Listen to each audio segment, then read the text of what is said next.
मला बघायला गेलं तर आणि पहिली गोष्ट म्हणजे त्यांच्या कुटुंबियांच्या घरच्यांच्या दुःखात आम्ही सगळं सांगत आहोत. ठाणेकर आम्ही जर माहितीसाठी सांगतो की अक्षय तृतीयेलाच त्याला मुलगी झाली. असा प्रसंग कुठल्याही रेडिओवर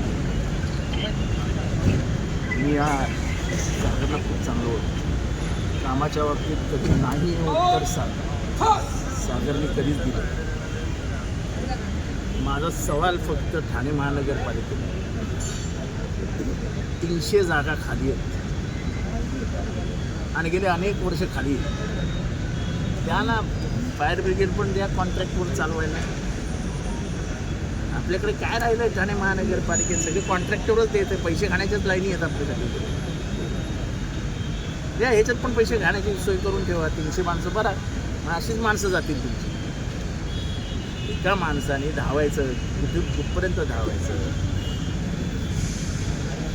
अतिशय वाईट अवस्था आहे ठाणे महानगरपालिकेची. आर्थिकदृष्ट्या वाईट अवस्था आहे. आपलं जेवढं मनुष्यबळ आहे त्याच्यात आपली वाईट अवस्था आहे. सगळं कॉन्ट्रॅक्टवर देण्यासाठी म्हणून आपण जागा लपवून ठेवतो. 300 जागा खाली आहेत. आपले कित्येक फायर ब्रिगेड स्टेशन्स अजून बनायचे राहिलेले आहेत.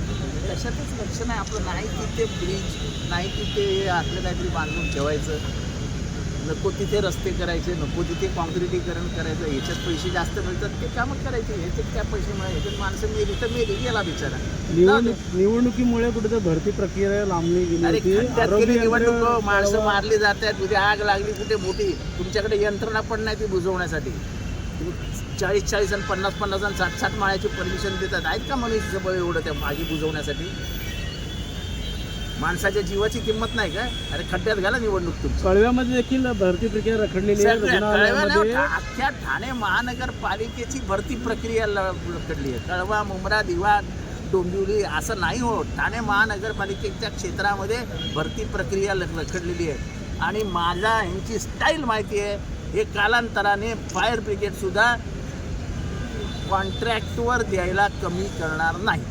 जव्हार बागचं जे फायर स्टेशन होतं ते हलवण्यात आलेलं आहे.